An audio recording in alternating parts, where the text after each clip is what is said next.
We love them, we treat them like family, but pets can cost a pretty penny. In fact, Americans spent more than $13 billion last year just on vet bills. That doesn't even include the cost of feeding. So how do you keep the cost for caring for your pet under control? Well, here with some advice is Farnoosh Torabi, host of Yahoo's Financially Fit. All right, so we all love our animals, Sure. and we're not going to get rid of them, clearly, No. because of the cost, but we have to kind of put things into perspective. First off, which tends to be the most expensive, is the veterinary services. Right. We spend about $13 billion on vet costs. I mean, the first thing you want to do if you have a pet that needs to get checked out is to comparison shop like you do everything else. Compare different clinics because prices do vary, and especially if you're going to go maybe 5 miles outside of your town to maybe a lesser expensive neighborhood. That's a good place to check out. Negotiate with the vet, especially if you've been going there frequently or if you have multiple pets or if you're a senior. These cases you may be able to qualify for a discount. So don't necessarily feel like you're trying to shortchange the care that you're providing for your pet just because you're trying to negotiate a better price for it. Negotiation is always a great way to get more for less. And obviously when we're doing our own human health care, we do this as well. We negotiate with our doctors and physicians.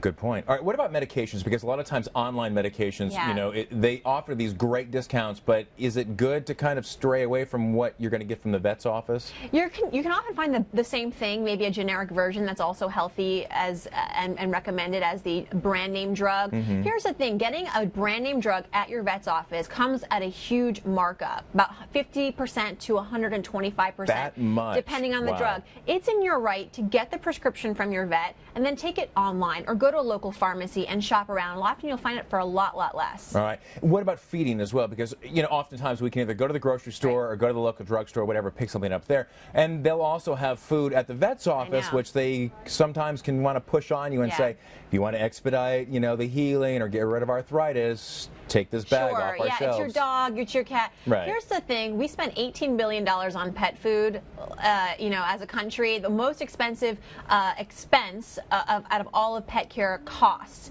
So the fact is, vets tell me we overfeed our pets. And so the tip there is you want to cut back on the food. The amount, just the pure amount. The quantity. And this doesn't necessarily lead to a deprived pet. What it will lead to is oftentimes a healthier, fitter pet who won't have health care costs that are tied to obesity down the road. And so you are really taking some smart preventative measures by being more moderate with your pet's intake. And what about pet insurance? Because oftentimes we look at that and we think, yeah, at some point, the animal's going to get older and we're going to have to start having more care for it. But does insurance really pay off? The earlier you get insurance, the more likely it will pay off. And a lot of insurance companies won't insure a pet that's older or has pre-existing conditions just like humans.